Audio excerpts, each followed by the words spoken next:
Bien, buenas tardes, profesor. En esta oportunidad, junto con nuestros compañeros, vamos a exponer el paper econométrico Assessing the Impact of an Increase in a Minimum Wage on Household Income and Poverty. Y bien, los integrantes del grupo son los que se muestran en pantalla. Siguiente, por favor. Bien, mi nombre es Cristian Yauri y comenzaré con el resumen y objetivos.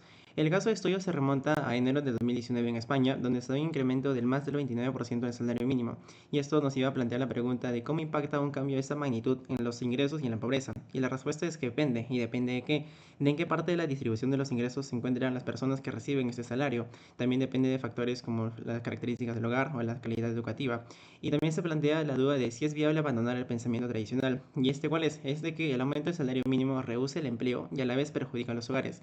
Sin embargo, hoy en día, con la evidencia empírica, se ha llegado a demostrar que eso no es así, de que el aumento del salario mínimo puede llegar incluso a mejorar los hogares sin la necesidad de disminuir el empleo. Entonces, con este trasfondo se plantea el objetivo que es evaluar el impacto del aumento del salario mínimo en España sobre los ingresos y la pobreza, y el método que se va a emplear es el método de DIT. Siguiente, por favor.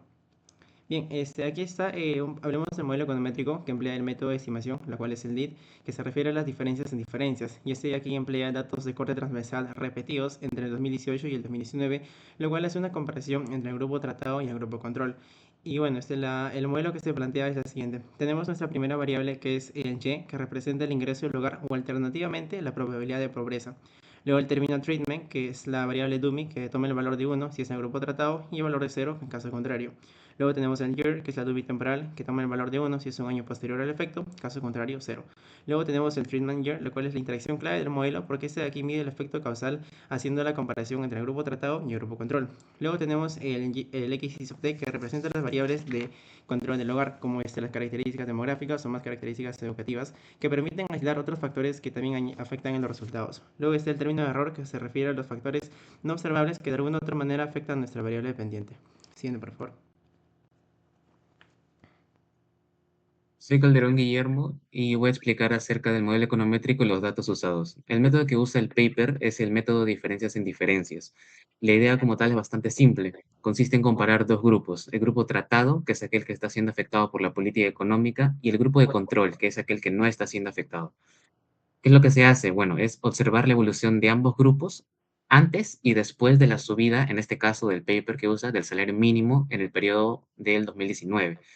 La diferencia que llega a existir entre ambos resultados, es decir, entre el grupo tratado respecto al grupo de control, se llega a interpretar como el efecto causal de la reforma. Ahora, como todo modelo, tiene su forma básica, el cual se estima mediante una regresión y tiene tres variables principales. La primera, que es la variable de tratamiento, que indica en sí si es que el hogar pertenece al grupo tratado. Luego tenemos la variable year, que indica el año posterior a la reforma, que en este paper se toma como el 2019. Y luego tenemos la interacción de ambas variables, que en realidad es muy clave porque su coeficiente, el beta que ellos tienen, refleja el impacto causal de la política económica. Siguiente diapo, por favor. Ahora, para usar el modelo necesitamos de datos. ¿Cuál va a ser nuestra fuente de datos? Bueno, va a ser la encuesta de condiciones de vida en el sector español, que es básicamente una encuesta en la Unión Europea. Nuestra unidad de análisis, ¿cuál va a ser? Bueno, se va a centrar en los hogares que están en edad, o las personas que están en la edad de trabajar, es decir, aquellas que están entre 16 y 64 años. No se toma en cuenta a aquellas personas que tienen 65 años a más porque sus ingresos provienen principalmente de lo que son las pensiones. Ahora, en cuanto a la medición de ingresos, se va a tener que construir un salario bruto mensual equivalente que permite comparar lo que es el trabajo de una jornada parcial con el de una jornada completa. Ahora, en cuanto al filtrado de datos, va a ser muy importante el filtrado de outliers, que esto más que nada se hace para evitar errores de declaración o valores anormales que podrían sesgar los resultados. Ya por último, nosotros tenemos una muestra final que es aproximadamente de 30 millones de adultos en edad de trabajar, en edad laboral. Pero tenemos 17 millones aproximadamente de personas que realmente se encuentran trabajando. Muchas gracias. Le doy paso a mi compañero. Bien, soy Ampiero Villanueva y voy a explicar qué supuestos se requieren para que el modelo diferencia en diferencia funcione correctamente. En primer lugar, tenemos el supuesto de tendencias paralelas. Quiere decir que antes de la política, los grupos tratados y de control deben evolucionar de manera parecida en el tiempo. No importa si niveles son diferentes. Lo esencial es que sus trayectorias previas sean paralelas. Siguiente. En el paper, esto se observa en las gráficas de ingresos de los hogares. Siguiente. Y en de la pobreza. Ambos grupos muestran movimientos muy similares en los años 2016 y 2018. Siguiente. El segundo es el supuesto de no anticipación, donde los hogares tratados no deben cambiar su comportamiento antes de que la política entre en vigor. Para comprobarlo, los autores realizan un placebo test, usando el año 2018 como si fuera el año post-política. El coeficiente clave aquí es la interacción Treating por Year, que mide si es que en ese año los hogares tratados evolucionaron de forma diferente a los de control. En la tabla vemos que el valor cercano es cero, lo que confirma que no hubo anticipación y que los grupos se movían en paralelo antes de la política. En cambio, en 2019, cuando la política realmente ocurre, aparece el efecto y además aparece con 2 y 3 asteriscos, lo que refleja una mayor significancia que esa estadística. Siguiente. Tercero, tenemos a la estabilidad de composición. Esto implica que la definición de los grupos no cambia en el tiempo. En la tabla de estadísticas descriptivas, en este caso tenemos al de tipo y familia que pertenece en el hogar. El estimador diferencia-diferencia está cercano a cero y también no es significativo. Así que no hay cambios de composición y por ende el supuesto se cumple. Muchas gracias. Mi nombre es Lucero Valdivia y a continuación procederé a exponer los tres supuestos restantes. El primero es la comparabilidad entre grupos. Esto significa que los hogares tratados y los hogares de control deberían ser similares antes de la reforma. En el artículo, los autores muestran que en la tabla A.2 que, en general, las diferencias entre ambos grupos eran mínimas y no significativas, que, como se puede observar, había algunas variables los cuales pasaban el valor de t-student. Para reforzar esta comparabilidad, aplican técnicas como el Matching Did y el Inverse Probability Weighting, lo que asegura que las diferencias posteriores en ingresos y pobreza se deban realmente al aumento del salario mínimo y no a diferencias iniciales entre los grupos. Siguiente, por favor. El segundo supuesto es la exogeneidad del tratamiento. En este caso, el tratamiento se definió de manera exógena porque dependía de una decisión legal nacional, el fuerte aumento del salario mínimo en 2019. Esta medida fue obligatoria y automática para todos los trabajadores en ese rango salarial, por lo que los hogares no pudieron decidir si recibirla o no. Esto garantiza que el tratamiento no está influido por decisiones internas de los hogares y puede considerarse exógena. Siguiente, por favor. Finalmente, está el supuesto de ausencia de sesgo por variables omitidas. Esto significa que no debe haber factores no observados que evolucionen de forma distinta en los grupos y que estén afectando los resultados. En el paper, los autores controlan características de los hogares y del sustentador principal, además de aplicar Matching D y IPW para poder reducir posibles sesgos. Y como los resultados se mantienen consistentes con todas las metodologías, se puede concluir que este supuesto también se cumple razonablemente.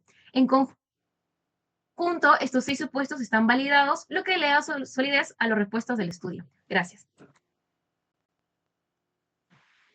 Ok, mi nombre es Víctor Sebastián Smith Calle Ríos y hablaré acerca de la crítica metodológica. Si bien no es una crítica porque tanto el supuesto, los supuestos, el modelo y la investigación son muy sólidos, pero son observaciones que hemos hecho como equipo, que puede ser, por ejemplo, el supuesto de tendencias paralelas, que como ya habíamos escuchado anteriormente, este supuesto nos dice de que el grupo de tratamiento y el grupo de control tienen que evolucionar de la misma forma antes de que ocurra, en este caso, el aumento del salario mínimo. Ahora bien, ¿esto ocurre siempre? ¿Siempre van a evolucionar de la misma manera el grupo de tratamiento y el grupo de control?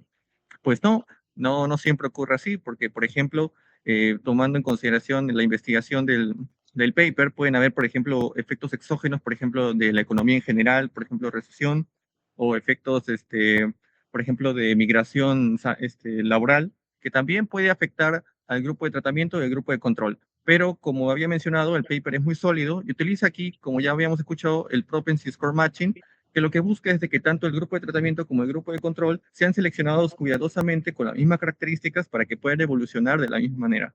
Y a su vez también utiliza pruebas de robustez, lo cual hace de que incluso aunque no se cumpla este supuesto de tendencias paralelas, las conclusiones del modelo sean las mismas.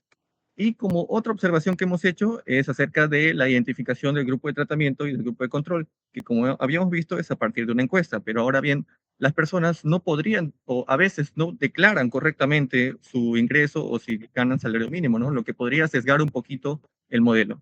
Muchas gracias. Bien, mi nombre es Álvaro Galvez y voy a pasar a exponer las conclusiones del estudio. Como primer punto clave, tenemos que las personas que cobran el salario mínimo podrían no estar distribuidas normalmente en la población y que por su parte estaría una concentración marcada en los estratos más bajos, especialmente los primeros 2 deciles. Esto es vital para el análisis, puesto que asegura que la política por diseño impacta directa y específicamente a las familias que más lo necesitan.